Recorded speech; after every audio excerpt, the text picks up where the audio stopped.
2023 में हुए एक प्रेस रिलीज में गूगल का एक ऑफिशियल स्टेटमेंट आया कि इंडिया ने उसके सारे रास्ते को ब्लॉक कर दिया है और अब उसके पास उस पर लगाए गए एलिगेशंस को मानने और उस हिसाब से अपने एंड्रॉइड ओएस में जरूरी चेंजेस करने के अलावा और कोई रास्ता नहीं बचा है। अब इसका मतलब समझ रहे हो, बहुत ही जल्द एंड्रॉइड के default apps, settings, search tools, ये सब का हुलिया बदलने वाला है। मिसाल के तौर पर फ्यूचर में जो चेंजेस होने वाले हैं, आइए उसकी एक झलक देखते हैं। सो गूगल के ये प्री इंस्टॉल्ड एप्स जो यूजुअली हमारे फोन स्टोरेज को ऑक्यूपाई कर रखते हैं, जिन्हें हम चाहकर भी अनइंस्टॉल नहीं कर पाते हैं, अब उन्हें गूगल को मजबूरन ऑल टुगेदर हमारे फोन से निकालना पड़ेगा। यानी कि अब हम उन एप्स को जब चाहे तब अनइंस्टॉल भी कर सकेंगे और जब चाहे तब इंस्टॉल भी। इतना ही नहीं, ये जो गूगल का डिफॉल्ट सर्च बार होता है ना, जो जबरदस्ती हमारे होम स्क्रीन पर प्री इंस्टॉल्ड आता है, वो भी अभी गूगल को हटाना पड़ेगा, क्योंकि गवर्नमेंट के हिसाब से जब सभी के मोबाइल फोन्स में गूगल प्री इंस्टॉल्ड आएगा तो लोग बाकी के सर्च इंजन जैसे याहू और बिंग क्यों ही यूज करेंगे। खैर, अब गूगल सर्च बॉक्स के निकलने के बाद यूजर्स अपने चॉइस के हिसाब से किसी भी मनचाहे सर्च इंजन को यूज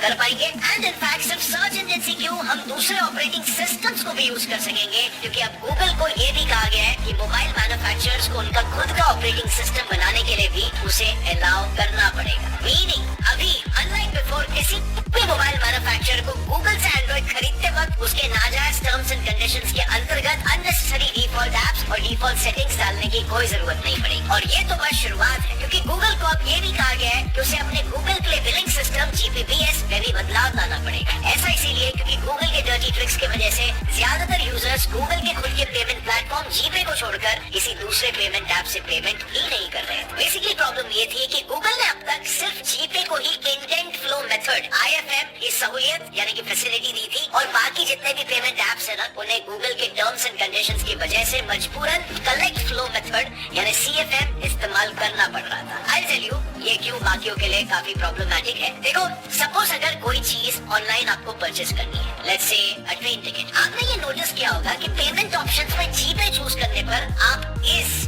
तरह से डायरेक्टली जीपे पर रीडायरेक्ट किए जाते हो और बड़ा झपकाते ही आपका पेमेंट हो जाता है। But on the other hand, जब भी कोई दूसरा UPI चूज करते हो, आपके सामने कुछ इस तरह की स्क्रीन आती है। फिर आपको अपने पेमेंट ऐप को सेपरेटली खोलना पड़ता है एंड देन वहाँ पिन डालकर पेमेंट अप्रूव करना पड़ता है। यानी कि ऑल इन ऑल एक प्रीटी लेंथी एंड बोरिंग रास्ता, जिसकी वजह से पहले तो 10 में से 8 लोग सिंपली जीपे प्रेफर करते हैं और जो बचे हुए 2 ऑल्टरनेट पेमेंट ऐप्स यूज भी करते हैं, उनके पीछे भी गूगल उन ऑल्टरनेट ऐप से 30% का कमीशन चार्ज करता है। यानी ये प्लेटफॉर्म्स उन्हें डिजाइन करने वाले ऐप डेवलपर्स हाईटेक स्किल्स होने के बावजूद लगातार घाटे में ही चलते जा रहे हैं। अब ऐसा होना नहीं चाहिए, क्योंकि डेवलपर्स और कोडर्स का मार्केट तो फुल फॉर्म में इस इंटरनेट एज में ये बहुत तेजी से ग्रो हो रहा है, लेकिन फिर भी बहुत सारे डेवलपर्स को अच्छे जॉब्स नहीं मिल रहे। बट अब ऐसा नहीं होगा। Let's jump back to the topic. So fine लगने के बाद अब गूगल सभी पेमेंट ऐप्स के लिए इंटेंट फ्लो मेथड को अलाउ करने वाला है, व्हिच मींस कि अब से कौन से ऐप से आपको पेमेंट करना है, उसके लिए कौन सा ऐप डाउनलोड करना है और वो कहां से डाउनलोड करना है, इन सब का कंट्रोल एक अनबायस्ड तरीके से सीधा स्मार्टफोन यूजर्स के हाथ में होगा। क्योंकि नॉर्मली जो ऐप्स प्ले स्टोर पर नहीं होते, वो ऐप्स हम सर्च इंजन से डाउनलोड कर सकते हैं, लेकिन जैसे ही हम उन ऐप्स को डाउनलोड करने की कोशिश करते हैं, आपने ये भी देखा होगा कि गूगल कुछ इस तरह की सिक्योरिटी वार्निंग देकर हमें रोक देता है और हमें डर के मारे फिर गूगल प्ले स्टोर से ही कोई ऑल्टरनेट ऐप को डाउनलोड करना पड़ता है। पर अब ये रेस्ट्रिक्शन भी गूगल हटाने वाला है। लेकिन होल्ड ऑन, जैसे कि मैंने पहले कहा, गूगल ये खुद खुशी से भरे चेंजेस खुद की खुशी से नहीं कर रहा है। इसके पीछे उसकी 2 मेजर मजबूरियां हैं। Competition commission of India CCI द्वारा लगी 2 भारी भरकम पेनल्टीज। अब वैसे तो इन पेनल्टीज को हमने ऑलरेडी इस वीडियो में डिटेल में कवर किया है, but just to have a recap, दरअसल बात ये है ना, अक्टूबर 20, 2022 को CCI ने मार्केट को पूरी तरीके से कैप्चर करने की कोशिश के जुर्म में गूगल पर करीब 1338 करोड़ रुपीस की पेनल्टी लगाई थी और फिर उसी हफ्ते उस पर 936.44 करोड़ की एक और पेनल्टी लग गई। रीजन, गूगल प्ले स्टोर की एक्सप्लॉइटेटिव पॉलिसीज, जो अगेन उसे मार्केट कैप्चर करने में मदद कर रही थी। CCI के अनुसार गूगल ने सभी ऐप डेवलपर्स के लिए गूगल बिलिंग सिस्टम तक कंपलसरी कर रखा था। यानी कि अगर कोई ऐप डेवलपर उसके बिलिंग सिस्टम को एक्सेप्ट करने से इनकार करता है, तो उसे गूगल प्ले स्टोर पर अपने ऐप को प्रमोट करने का मौका ही नहीं मिलेगा। यही वजह है कि आज कई सारे ऐप डेवलपर्स के करियर खराब हो रहे हैं अकॉर्डिंग टू इंडियन गवर्नमेंट, और मजबूरन इन सब प्रॉब्लम्स को सॉल्व करने के लिए CCI को गूगल पर पूरे 2274 करोड़ रुपीस के फाइन को इम्पोज करना पड़ा। लेकिन एक सेकंड,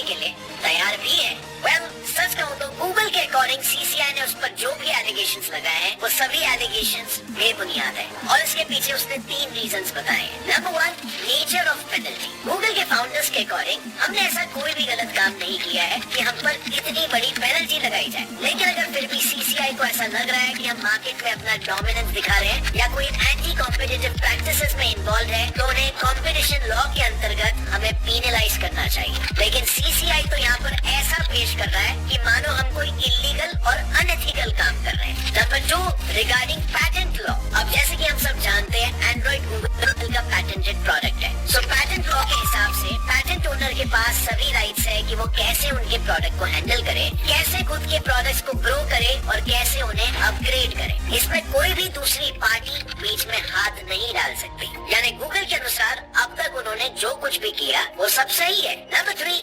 एब्सेंस ऑफ एविडेंस। इसमें गूगल का बेसिकली ये कहना है कि अब तक सीसीआई ने जितने भी प्रूफ्स उनके अगेंस्ट जमा किए हैं वो सभी बातें ऐप डेवलपर्स और मैन्युफैक्चरर्स ने उनके सामने पेश की है। लेकिन जो इन एंड्रॉइड स्मार्टफोन्स को यूज करते हैं, जो उन्हें एक्सपीरियंस करते हैं, वो यूजर्स गूगल के सबसे बड़े स्टेक होल्डर है और इसीलिए उनका पॉइंट ऑफ व्यू ध्यान में रखना उससे भी ज्यादा इम्पोर्टेंट है। पर अब तक ऐसा एक भी केस सामने नहीं आया जिसमें उन कस्टमर्स ने गूगल के एक्सपीरियंस को गलत ठहराने की कोशिश की। यानी ऑल इन ऑल गूगल को लगता है कि उस पर झूठे एलिगेशंस लगाए जा रहे हैं और इसीलिए उसने सीसीआई द्वारा लिए हुए डिसीजंस को अप्रूव या रिजेक्ट करने वाली body national company law appellate tribunal में अपील करवा दी। बट गेस व्हाट, रिसेंटली 4 जनवरी 2023 में एनसी लैब्स ने बिना गूगल की बात सुने उनकी अपील को रिफ्यूज किया और उन्हें तुरंत पूरे पेनल्टी का 10% भरने का ऑर्डर दे दिया। What next? गूगल ने उसके ऑर्डर को ठुकराते हुए फिर सुप्रीम कोर्ट में अपील किया, लेकिन सुप्रीम कोर्ट में एक अलग ही बात सामने आई। सीसीआई ने ये क्लेम किया कि गूगल का ये नॉन कोऑपरेशन सिर्फ इंडिया स्पेसिफिक,